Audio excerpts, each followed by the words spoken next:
Hi everybody, how are you? My name is Kelly and I'm here this week. We're going to do our second move in our Pilates program with you. Last week we did the squatting. There's two portions of the squatting exercise that we can do to help tighten our pelvic floor. This week we're going to add in lunges, and I don't want you to be nervous of that word lunges. A lot of people feel like a lunge is extremely hard, and people have hurt their knees doing lunges. We're going to be so careful about how we get into the lunge, and then you'll know how to do a lunge even when you're not doing Pilates. So I'm going to walk you gently into doing the lunge portion of the Pilates program. And just a reminder that Pilates is a pelvic floor strengthening program that is spelled very much like Pilates, but we put the PF in there, and the PF is for pelvic floor, so it's pelvic floor Pilates. If you've ever learned to do a Kegel in the past, we will be doing a Kegel, but we're going to be doing the Kegels along with other moves that will really have an impact on our pelvic floor control. So you will see a great improvement. You'll feel so much more control over your pelvic floor, and you will strengthen your abs, your core, your glutes, which is your booty, and your quads, which are your legs, at the same time. So you're going to have a bikini body by summertime if you stick with this, and you won't have to use the ladies' room as often or the gentlemen's room as often, because this also works for men. And yes, men also deal with urinary incontinence. So I want to just mention a couple of things before we get going today. One is that if you feel any pain at any point, anywhere in your body, doing any of these exercises, that is not the exercise for you. These exercises should be a little bit challenging, but extremely comfortable. At no point should you feel pain in any of your joints or pain in your pelvic area or in any of your muscles. So just please be aware of that. If you feel any discomfort, I want you to stop. Another thing I want you to be aware of is your balance. I don't want you to have to really worry about your balance at all. And that's why all of these exercises that I'm doing in this format with you, where I'm just being videotaped, I'm going to have you use your chair because I can't coach you or help you. So if you have a chair there, it will just give you so much more support, and you won't really have to worry about your balance. If your brain is focusing on your balance, that's going to take priority, because you definitely don't want to fall, and your brain definitely doesn't want you to fall. That will take priority instantly over your brain focusing on the pelvic floor movement. So we don't want to do that. We want the brain to focus on the pelvic floor. So in this format, please be sure to use a chair for extra support.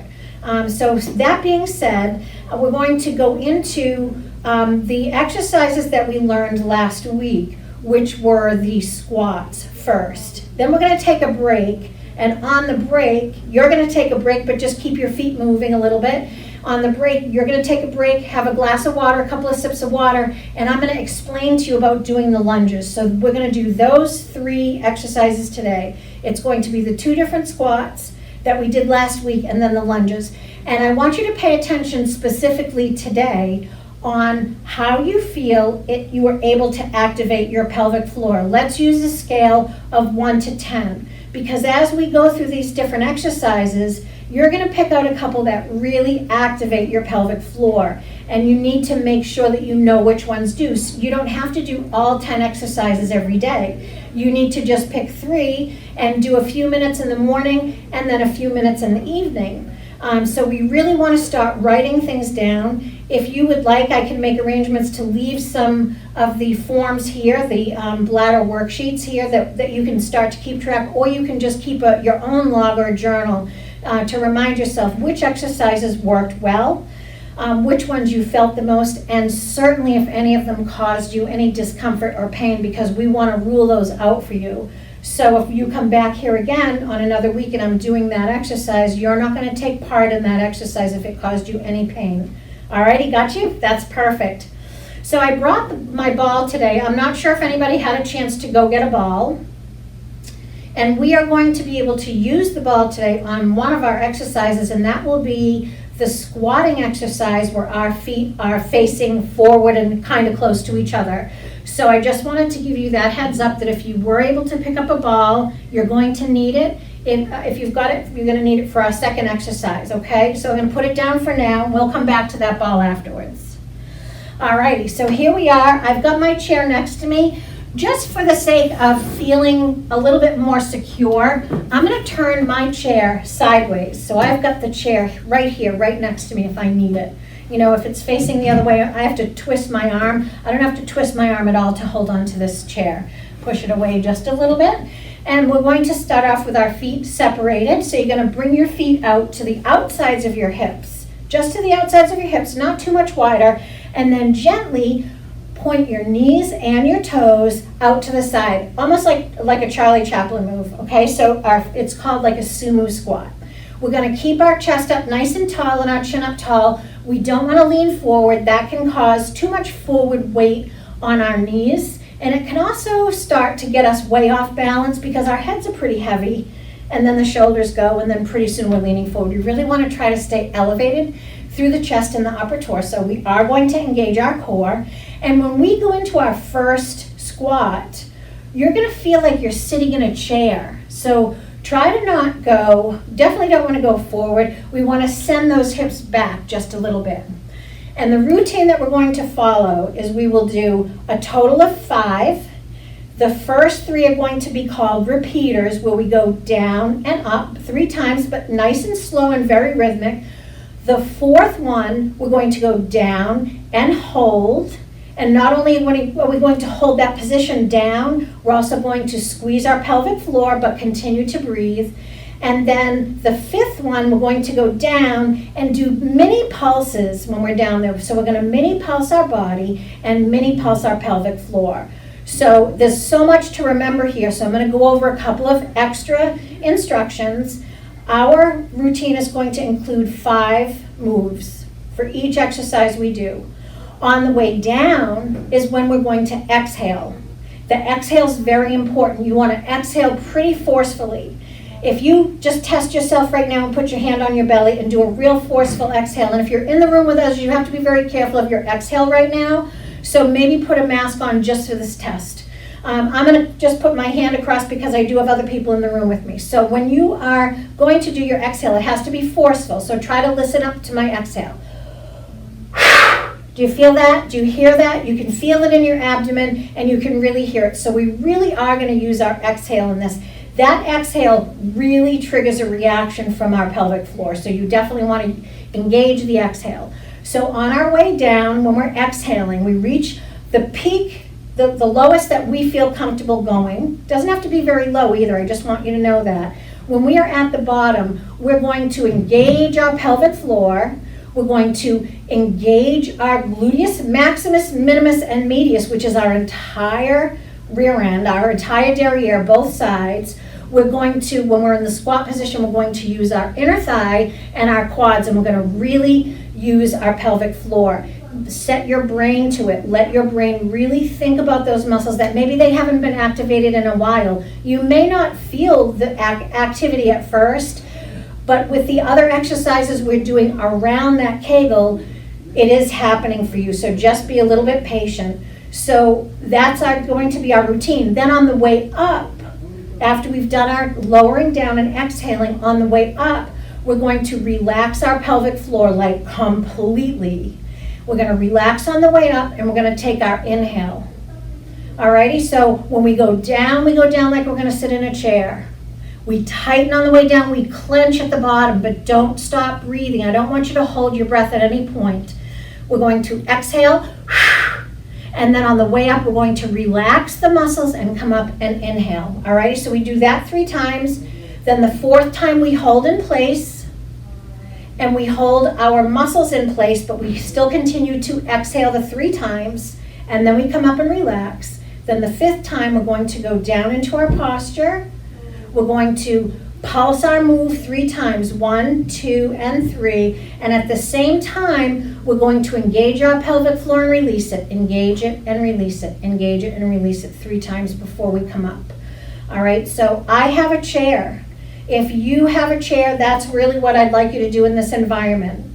If you have a chair but you don't want to hold on to it or use your hand on it, You can place your hands out in front of you for counterbalance, out just like that, or they can be apart, wherever you feel most comfortable using your arms. But please, the most important thing is that you're safe and that you don't feel like you're going to fall, because believe me, your brain is going to go right to preventing the fall, and it will not, which it should, it will not help as much with your pelvic floor. Alrighty, so here we go. Are you guys excited about this? I'm very excited. So feet apart, just to the outside of the hips.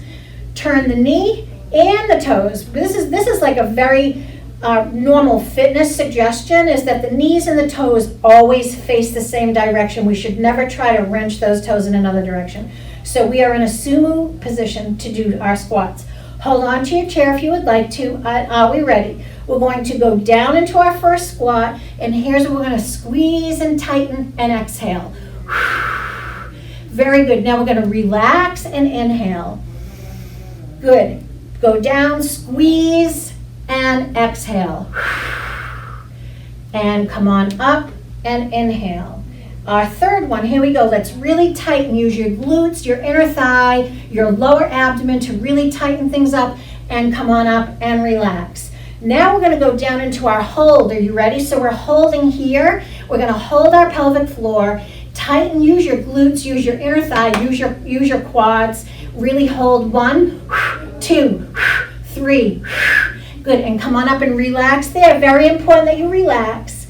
Excellent. Now we're going to go down into our pulse move. Here we are. We're going to gently pulse, squeeze, pulse, squeeze, pulse, squeeze, relax, and come up. There we go. You probably want to gently step off of the squat, shake your legs out a little bit. Very nice. And now we're going to go into the second squat, where our feet will be just under our hips, but they're facing forward. I'm going to add in a little bonus for anybody that had a chance to grab a ball when they were out. As you can see, the ball is small. A big ball will not work. It has to be this size for this exercise, because a big ball will separate our knees too much. I also like the ball to be squishy, so you can really feel yourself grabbing it. So we're going to put the ball between the knees. The feet are still underneath the hips. So I'm nice and straight. Remember, keep the chin up, chest up. My hand is going to be on the chair, or both hands are going to be out in front, but the routine remains the same. Here's going to be one of the differences. When we're in the deepest part of our squat, where we're trying to get peak engagement, you're going to give your ball a squeeze. Are you ready? All right, here we go. Hand is on the chair. Lift up nice and tall through here so we're not tempted to lean forward. Let's start with a softly bent knee. That's pretty important too. We don't want to lock our knees. And remember, our hips are going back like we're sitting in a chair. And here we go. Down for 1. Squeeze your ball and your glutes and your thighs. And come on up and relax everything. Go ahead down and give that ball a squeeze. And come on up. Great job. Down, squeeze, relax on the way up. Good. Down, squeeze, hold, and let's exhale 3 times. 1, 2, 3. Excellent. Come on up, relax everything, and go ahead back down. We're going to pulse the move. 1, 2, tighten everything, squeeze the ball. 3, relax the ball, squeeze, and come on up and relax. Woo! Very good. All right, so I'm going to put the ball away because we won't need it for the next 2 exercises. Our next 2 exercises are going to be lunges. So for the lunges, I'm actually going to face my chair, which is what I'd like you to do. I think I'm going to start facing this way. I'm skinnier on this side. So not true. When we are doing a lunge, this is probably maybe how you learned to do a lunge before. We're going to step forward and squat down. We're not going to do it that way. You're going to stay right here where you're nice and secure with your chair. Stand up nice and tall with your chest high, soft bend to the knees, almost always with fitness, right? And feet far enough apart that you feel like you've got a great foundation. So for this particular posture, we're just going to take one leg and put it to the back, only as far as you can keep your legs straight if you can. So you don't have to go back all that far. Some people may only be going to here, and that's okay. My front knee is bent. I'm not leaning too far forward into that knee. I don't want to lean into that knee. I want to just step back here. If you can keep your back leg straight, you can tighten that glute, and that gives you so much extra hold on the pelvic floor. And then when we come out of it, we just step out of it and relax. So that is a great suggestion. If you can't keep your legs straight, that is okay. I'm going to have you just lift your heel so you don't have to worry about that. If you can keep your legs straight, that's great, but if you can't, it's okay to bend that leg. That takes a little bit of the pressure off, but just be sure that you hang on to your chair. And you can still use your glutes this way. It's just easier, a little bit easier, and a little more effective to have the straight leg. So we're going to do the exact same routine. 5 exercises. We step back into the lunge, only this time we're going to alternate sides. So you're going to feel like we're doing a lot more, but it will end up being the same per side. So we're going to step back 3 times on each side, so a total of 6, alternating back and forth. On the way down, we exhale and we engage our pelvic floor, our glutes especially in this position, and our inner thighs and our lower abdomen. So we're really going to hold, then we're really going to relax when we're stepping out of it. Exhale on the way down, inhale when we're coming out of it. We will do that a total of 6 times because we're going to alternate. Then we're going to go into a lunge on one side where we hold, and we're going to hold that lunge for the count of 3. We're going to hold onto the pelvic floor. We're still going to breathe though. Please be sure to remember to breathe. That changes the whole dynamic of an exercise if you are squeezing your muscles and not breathing. And I don't want you to do that. I want you to really use that exhale especially. And then, so we will do one of those on each side, and then we're going to do the same thing, but in the next one we're going to pulse the move. And remember, when we're pulsing the move, you know, we're going up and down into the lunge 3 times. At the same time, I want you to tighten your entire area, your entire pelvic floor, glutes, and your quads, and your muscles, and then you need to relax them. So it's going to be like a tighten and relax on the pulse part, okay? So I'm going to get into position. Remember, you can use your chair if you need to. We will start with our feet just straight down underneath our hips, bent knee. This is a wonderful fitness position. I feel so safe and secure here with my feet a little bit apart. Hold your chair if you need to. And I know that this is going to be really hard, but try to not turn your head to see me. If you can arrange yourself so that you're straight onto the camera, that is so much better than you being at the side like I am. And I'm not even going to be looking at you in a minute because it's really not a good idea to be turning while we're working out. We really want to keep everything in alignment, okay? So nice and straight. I feel very secure here. Do you? Make sure you feel nice and secure. I have my chair here. I might even move a little closer. I have my chair here if I feel like I need it. And I'm going to make sure that my weight is kind of in my heels. Not like I'm tipping back, but I definitely don't want to be perched up on my toes. I want to use my whole foot, but be sure that my weight is in my heels. So nice and easy, we're going to let's all start with our right leg, if that's okay, just so I can communicate much better about left and right. We're going to start with our right leg. Bring that right leg back. Doesn't have to go far. You're going to straighten the leg only if you can. Got it? So we're going to straighten. Here's where we squeeze. Squeeze your glutes, tighten your inner thigh, and engage your core. All of your pelvic floor muscles. Very good. So there's 1. Come on out. Now let's switch sides. Leg back. Great. Tuck the booty under. Straight leg in the back. Down for 2. Step back. Down. Crunch. Great for 3. Switch sides. Straight leg only if you can. Down into the lunge. Tighten everything there. Relax. Exhale. Relax. Inhale. Exhale. Relax. Inhale. Now we're going to go back. See what happens when I turn my head? Sorry about that, guys. We're going to go back and we're going to hold right here. So squeeze the pelvic floor.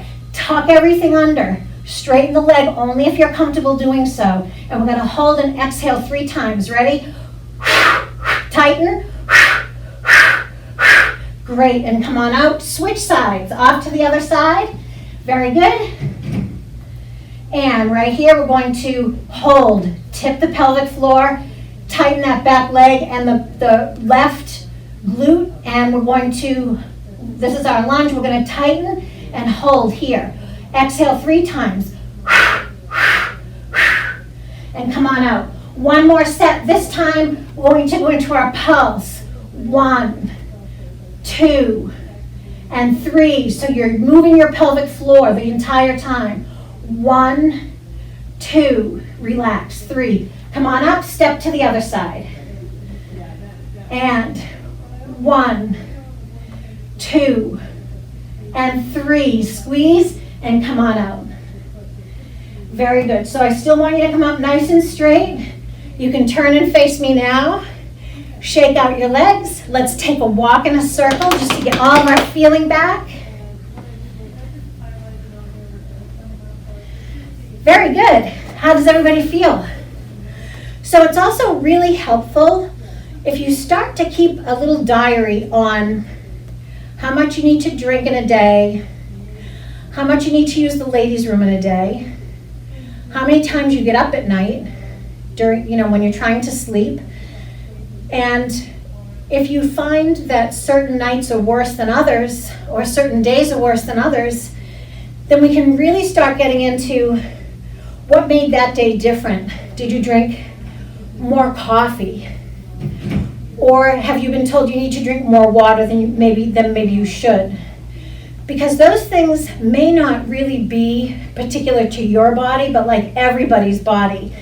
If we're drinking too much in general, we will have to get up more. We will have to use the ladies' room more. So, nobody really will need more than 100 ounces of water a day for sure. And I know some people that drink 150 or 160. That's really a lot. So if you're finding that you're waking up at night and you're still drinking 160, do you need 160? Try to taper back down to 100 or maybe 90. And another thing that can be very irritating to the bladder is caffeinated or acidic coffee. None of us are going to go without our coffee. We're going to get that straight right here, right? But we can do things that make it a little bit better for the bladder, such as mixing regular caffeine coffee with decaffeinated coffee, or buying a 50-50 blend. Or I know that at Trader Joe's and Whole Foods, they actually sell a coffee that is much lower in acid. So a low acidity coffee can also really help with the irritation to the bladder. So as you keep your journal, we'll be able to kind of walk through some things that will help people specific to their lives and to their situations. But one other thing that I really want to stress to you is that we're learning how to clench the correct muscles, right? We're doing Kegels, but we're adding in other muscles when we're doing the movements. And that's key to the success of the fitness program. But another key thing is to make sure that you're relaxing those muscles when we're coming out of our peak engagement. You really want to make sure that even if you don't feel it, that your brain is asking your bladder and your muscles that are supporting your bladder to also learn to relax. It's very important, especially for somebody that may have a spastic bladder. You've probably heard of that, or an overactive bladder. Those are bladders that always seem to be in muscle spasms, and we really do want to not only teach the muscles around the bladder to tighten and protect us, but we also want to teach the muscles around that bladder to soften and relax. So I hope that today was great for you. It was great for me. Pilates is my favorite program that I teach. I love it. It touches the most people's lives. Like everybody that comes to the class, needs the class, and you're not alone. That's a big, big thing about urinary incontinence or bowel incontinence, is people feel like they're alone. And if I could only tell you how many people show up for my class, you would no longer feel alone. Oh, it's a big, big class, and a lot of people need it. So please don't feel alone. It's just something that as a society we don't talk about, but I talk about it, and you should feel free to talk to me about it. And when you meet other people, if you want to, like when we do all get back together again, you can feel free to talk to them about it if you want to, just knowing that they're in the class for the same reason. And I care about you guys, and I hope that this has helped you, and I hope you have a wonderful week. So remember, try to do these exercises safely. Please don't do it without a chair. A little bit in the morning, say 5 minutes in the morning, 5 minutes at night, and even if you want to do these exercises in your bed, well, you can't really squat and lunge in your bed, but you can definitely do the holding and the curling of the hips and the tightening of the pelvic floor and the relaxation, even if you're not actually up and doing them in a chair or with a chair like we're doing today. So use those muscles in your daily life. Now that you're finding them again and you're triggering them and you can really understand how all the other muscles start to support pelvic floor strength, use it when you're going upstairs. Use it if you reach down to pick something up, like if you're gonna pick something up from a chair, you can use it on the way up, can't you? You can really engage those muscles, curl that pelvic floor under, right? You can just lift that item carefully and safely. As always, engage your abdominal muscles as well, bent knees, nothing too heavy. But use the body activity to get things strengthened in your everyday life and in your every movement that you do. And I will see you next week. It was great to see you guys.